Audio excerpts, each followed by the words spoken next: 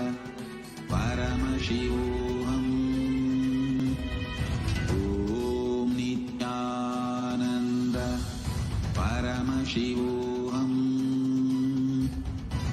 Om Nithyananda Paramashivam. Om Nithyananda Paramashivam.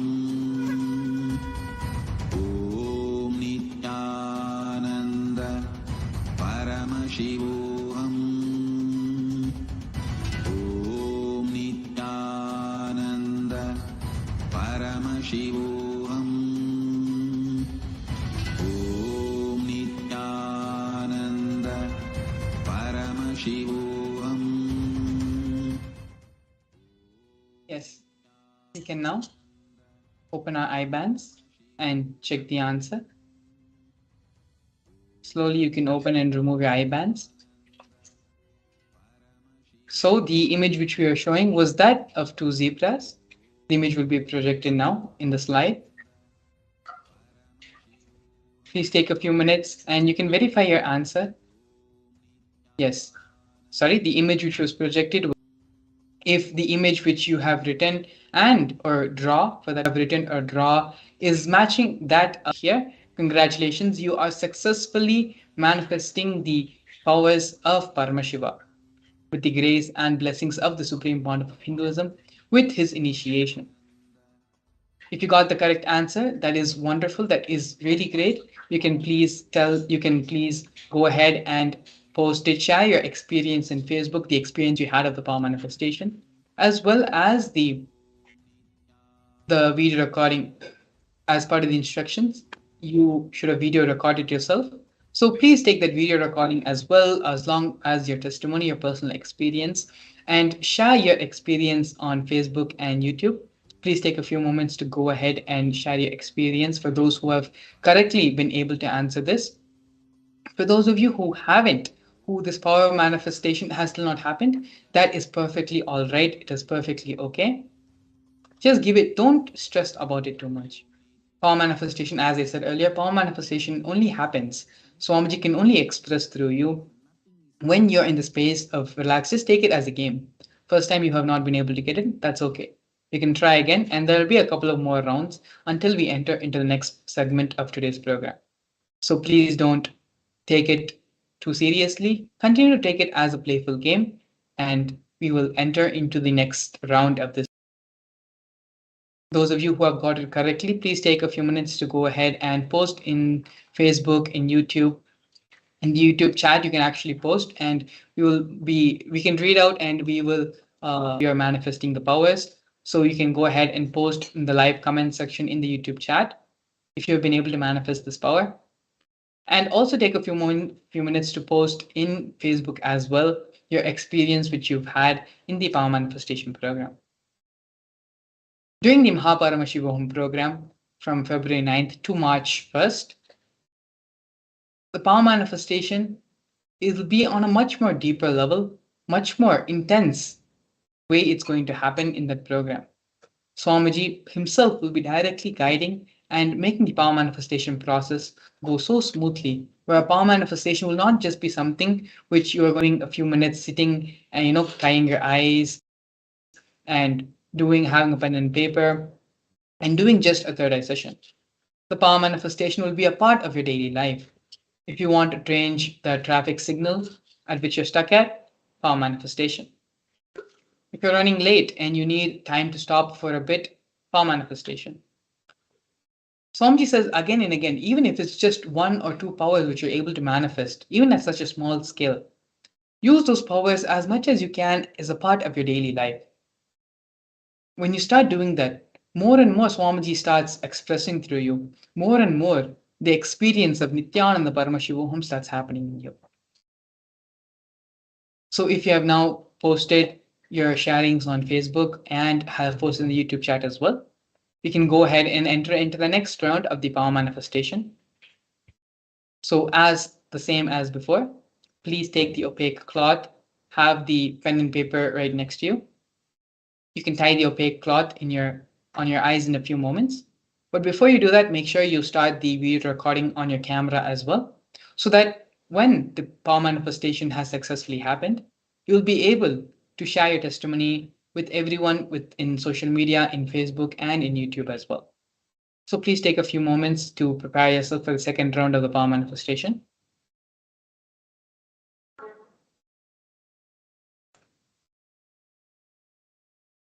Yes. Once you have the paper and pen right next to you, once you've set up your camera, which will be recording you as you do the power manifestation, it is now time you can tie your eye bands. Once you all have tied your eye bands, we'll be projecting the next image for the second round. And as always, chant the Mahavakya mantra. Connect with Swamiji. And remember all the blissful moments you've had with Swamiji, all the sacred, intimate moments you've experienced with Swamiji. It could be casual conversation, it could be doing a question answer session during the Inner Awakening program or doing the Paramashivam program. It could be one of the Darshan experiences you would have had with Swamiji. Whatever invokes and brings the feeling connection with Swamiji to yourself, just remember those moments and you'll see the power manifestation automatically starts happening in you. Now you can all tie your eye bands. We'll be entering into the second round of this process. Please start chanting the Mahavakya mantra. Om Nithyananda Paramashivam. Om Nithyananda Paramashivam. Your form is dissolved into his form. All my disciples, now I am initiating Salokya Mukti, Samipya Mukti, Sarubhya Mukti, Sayujya Mukti. Om Nithyananda Paramashivam. Om Nithyananda Paramashivam. Om Nithyananda Paramashivam. Om Nithyananda Paramashivam. Om Nithyananda Paramashivam. Om Nithyananda Paramashivam. Om Nithyananda Paramashivam. Om Nithyananda Paramashivam. Om Nithyananda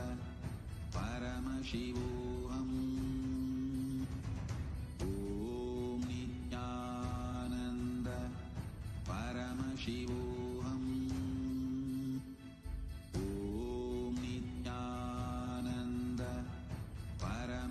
Nithyananda Paramashivam. Om Nithyananda Paramashivam. Om Nithyananda Paramashivam. Om Nithyananda Paramashivam. Om Nithyananda Paramashivam. Om Nithyananda Paramashivam. Om Nithyananda Paramashivam.